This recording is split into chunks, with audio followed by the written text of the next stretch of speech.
Ladies and gentlemen, welcome back to Story Time. This week, we got a story for you.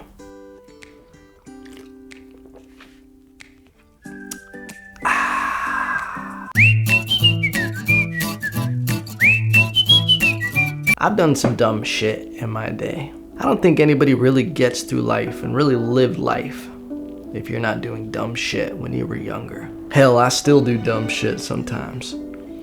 I don't know why I'm doing that accent. Welcome to Story Time this week, where I tell you about the time I accidentally swallowed a full lip of tobacco chew in Spanish class. And for legal purposes, this might be fictional. There's a lot of things that I'm not proud of. Doing tobacco chew when I was in high school is one of them. But if it makes you feel better, I think I only did it like 2 or 3 times in my life. I was a junior. I was hanging out in the, I believe, 100 quad.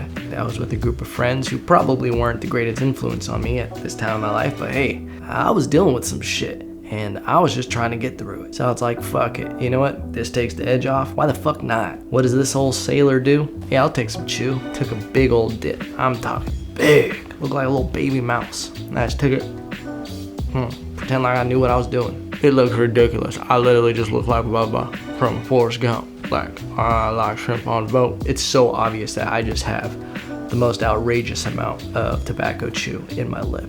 Ugh, the taste of it. So the bell rings and I gotta get to class, so I'm like, oh shit, I just put this in. The smart thing to do would just be pull it out, throw it in the trash. Fuck you, I'm not friends with you guys. I gotta go to Spanish class. Normally when you have dip, you can spit it in a bottle, ting, or you can just spit it on the ground. Patooey. I didn't have either of those options, so I go into class and I just have a fat lip of it, and I'm just like, oh shit, what am I gonna do here? And I'm sitting in my class. Again, I'm just 16. I'm not thinking about being rational and making the right decision. So I just sit down in class and I'm just sitting there with my big old lip. Girls are like, oh my god, he's so cool. Look at him with his big ass lip, full of dip and shit. And I'm like, yeah, this is pretty tight, ladies. And I'm like, what's up? What's up, how you doing? Yeah, Lopez. Hola, ¿cómo está? We start taking a test. If you've ever done dip before, I'm sure at this point you are already sick to your stomach thinking about what I was dealing with. When you're not spitting it, you're swallowing it. Giggity. If you swallow dip juice, you're gonna have a bad time. I started having a bad time. Not only that, Mr. Solace is looking at me weird because I'm sure he's used to riffraff kids like me, little lost boys, just doing some dumb shit in his class. He's a high school teacher. He's seen it all. So he starts looking at me weird at his desk, and I can tell he's like, what is wrong with Evan? And I'm just sitting there like this. First of all, I'm going through it, and I'm just obviously huge packed lip. He's like, this dude is doing something stupid right now. So I'm like this, taking my test, and he gets up, and I literally do this to him. I go like this, and I just start trying to do my test, but I can see with my periffs that he is standing up and out and gonna walk over to me. As he starts making his way over, I'm like, oh shit, Evan, we gotta do something. We have to get out of this situation. What are we gonna do? I move it. I was like, let's hide it in the back of your mouth.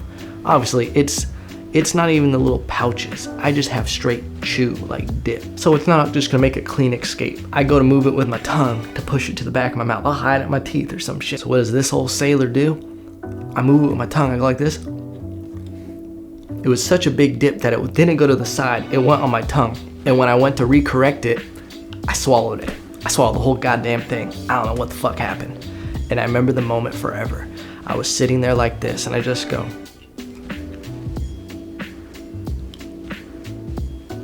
And cause I knew, I was like, somehow, you know how like when baby chickens are born, and they like fly a shadow of a hawk over, they know it's fucking danger. I had never experienced this in my life, but I knew it was danger. I knew I fucked up, and I knew there were things that put in motion. I couldn't stop now. The demon was in me. I knew I had to get through this exorcism now. I remember at that moment, I just look at my teacher, and poker face, I'm dead inside.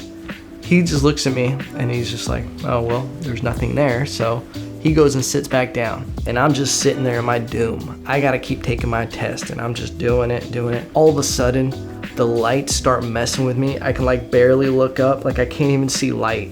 And I'm just like this, covering my eyes, and I'm trying, and things start swimming. Have you ever had that feeling where you're so sick that you're getting nauseous? That just feels like things are just waves. It's just like, oh man. I feel sick to my stomach, and I'm like, and at this point, I'm like so messed up that I can like barely ask him to the bathroom. I'm like, Señor Salas, necesito ir al baño. You know how in Spanish class, they like make you do all like the formal shit in Spanish. He knew something was wrong. He was like, go. Like I must have just been white. I get out of the room. I can like barely walk at this point. Like I'm trying to get to the bathroom. It's like The Walking Dead. It's like as if I'm turning into a zombie. I get in the bathroom. I don't even make it to the toilet. I just start throwing up, just all over the floor, and chew is coming up, and lunch. It just all comes out, at least. I think it does. And I remember I was in there for a while, like just like trying to, normal after throw up shit. I get back to Spanish class. Gracias, Señor Salas. Sit back down, take my bullshit test, and I go home. And for the rest of the day, I felt a little nauseous. It wasn't too bad. I remember I got some food in me and just relaxed, and I thought I was out of the woods. And then I remember about 2 a.m., I wake up throwing up in my bed. Like it was terrible.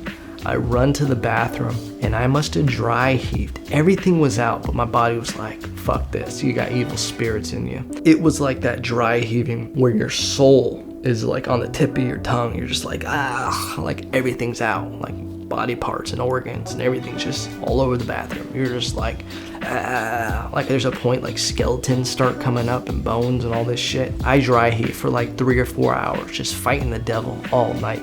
There's no way I'm going to school in the morning. So what ends up happening, I get to stay home from school. I literally laid on the couch for like 3 days with like the worst flu-like symptoms. Did I feel like a piece of shit at that point? Yeah, I did. My parents just thought I was really sick, and I was like, man, I don't know what happened. This is crazy. It must be some kind of bug going around. It was a chew bug. A chew bug was going around, and I'm the one that did it to myself. And I've lived with that shame. And I felt bad because my dad like went out and got me Sprite and stuff to help my stomach, the carbonation. I appreciate that, Pa. I appreciate that. In full disclosure, since this has happened, I told my parents what happened. I told them the real story years later when I couldn't get in trouble for it. At the time, they wouldn't have stood for that shit. But it was a grand time. You can do dumb shit in life, and you're gonna do dumb shit in life. Just learn from it. Did I try it one more time in college again? Yeah, I did. And you know what? I think my body naturally was just like, you know what? You remember this shit? We're gonna make you sick before you even start swallowing. So I just got sick to my stomach, never touch the stuff. Now, if I even just smell it, I get sick to my stomach. I don't fuck with it.